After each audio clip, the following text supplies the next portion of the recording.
Why would a group of angry barons drag their king to a meadow by the Thames and force him to sign a document he never intended to honour?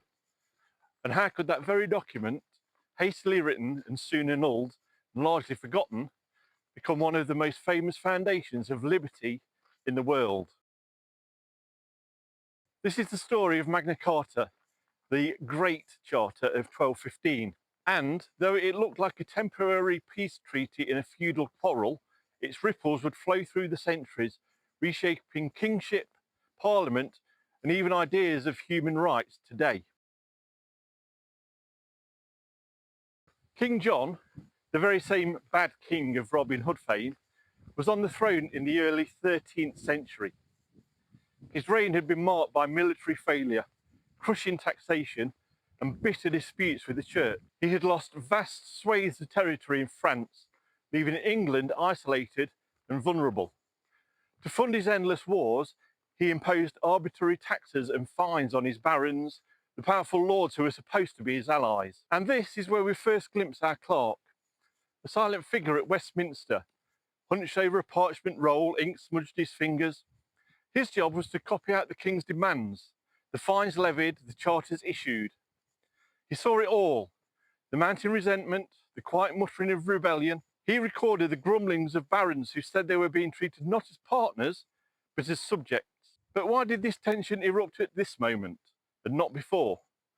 Why did John's actions prove intolerable in a way his father and brothers had not? We'll come to that in a moment. By 1215, the barons had had enough. They gathered in arms, demanding that John respect the ancient laws and liberties of the realm. A phrase that sounds great, but mostly meant their own feudal privileges. John, faced with open rebellion and even threats of London falling to the barons, had little choice. He agreed to meet them at Runnymede, a meadow beside the Thames, in June 1215. Imagine the scene. Armed knights glaring across the water at their king, clerks and scribes scribbling furiously to capture every demand. Among them, our clerk bends his head, scratching out clauses that would later echo through the ages. The Magna Carta was not a single sweeping statement of freedom. It was 63 clauses, covering everything from the rights of the church to the regulation of fish weirs on the Thames. Much of it was about feudal disputes, like inheritance taxes and the treatment of widows. Yet, tucked inside was something revolutionary, a principle that no king, however powerful, stood above the law. But if this was so revolutionary, why did it almost immediately collapse? King John never intended to keep his promises. Within weeks, he had written to the Pope, declaring he had been forced into the agreement and asking for it to be annulled. Pope Innocent III obliged, issuing a bull that declared the Magna Carta shameful, demeaning, illegal and unjust. Civil war followed. Our clerk dutifully copied the king's writs, summoning troops and denouncing the rebels. For a time, Magna Carta seemed nothing more than a failed peace treaty, destined to be forgotten.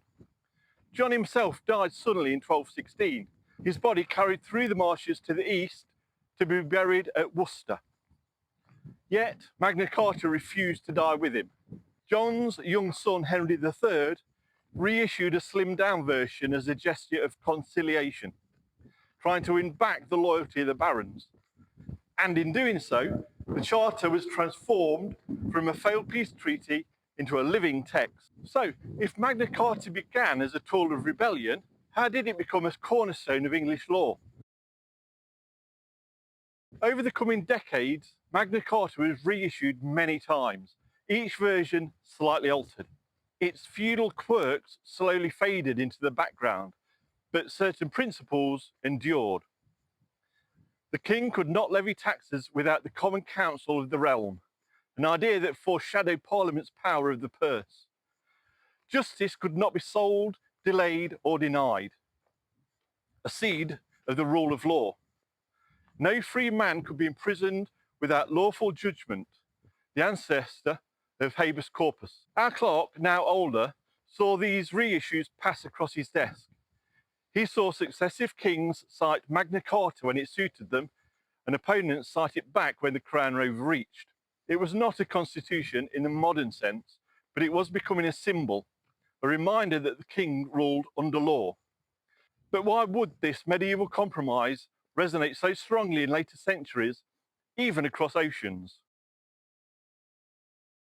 By the 17th century, Magna Carta had taken on a new life. When Stuart kings clashed with Parliament over taxation and arbitrary imprisonment, MPs invoked Magna Carta as a guarantee of ancient liberties. Lawyers like Sir Edward Coke championed it as proof that even the monarch must obey the law. Our clerk, or one like him, still sat in Parliament recording proceedings. He would have noted how Magna Carta was cited in the Petition of Rights, which we'll explore in another episode. He would have seen how rebels in the English Civil War called it a foundation of their cause, and their arguments against George III. In truth, many of these interpretations were creative readings. Magna Carta had never been about democracy or universal rights. It was about the privileges of the barons. Yet its symbolic power grew with each generation. So how did a document so limited in scope acquire such vast symbolic weight? The answer lies in memory. Documents like Magna Carta live not only in their words, but in how people choose to remember them. By the 18th and 19th centuries, Magna Carta was revered as a kind of national scripture, displayed in parliaments, courthouses, and eventually the British Museum. Its language inspired reformers, radicals, and constitutional lawyers. Our clerk is long dead, his ink faded on crumbling parchment, but the idea he helped preserve, that the king's will was not absolute, still lingers in every debate about liberty, power, and law. Magna Carta was less about what it achieved in 1215 and more about what later generations believed it meant.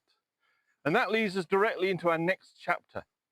If Magna Carta was the first great check on royal authority, what happened when kings once again tried to claim powers above the law?